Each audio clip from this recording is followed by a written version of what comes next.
Et ce général ferait mieux de s'occuper des questions militaires parce qu'en termes de manipulation, il brille par sa médiocrité.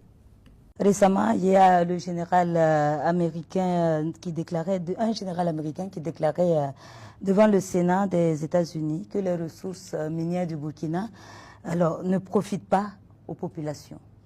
Que faites-vous comme commentaire par rapport à cette déclaration? C'est vrai qu'il y a déjà eu une réaction officielle à travers un communiqué du ministère des Affaires étrangères, mais tout ce que nous pouvons dire, c'est que c'était avec une grande surprise.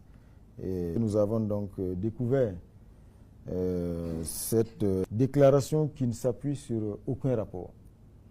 Et on est d'autant plus surpris que cela vient d'un général qui a plutôt vocation à gérer des questions militaires, notamment donc l'US Africom, dont il est le patron. Donc c'était vraiment une grande surprise.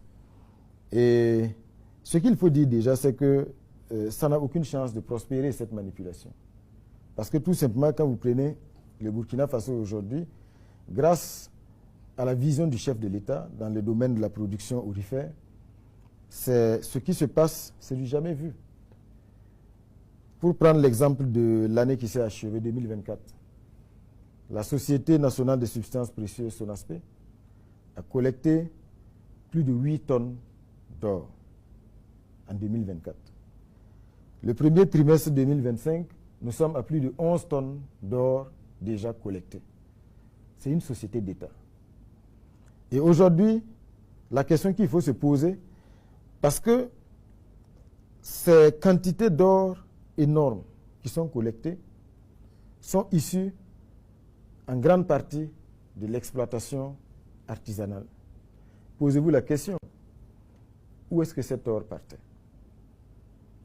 Et nous sommes convaincus que ces volumes d'or collectés au Burkina Faso sont encore, les marges de progression sont encore importantes.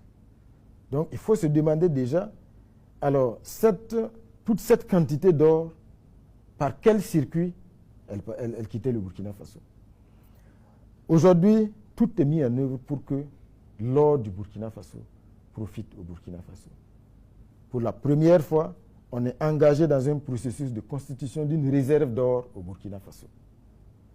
Et c'est pendant donc que tout ce travail est fait et produit des résultats significatifs visibles par le peuple burkinabé qu'il y a eu donc cette déclaration mensongère de la part d'un général qui cache mal sa volonté de manipuler et de diaboliser.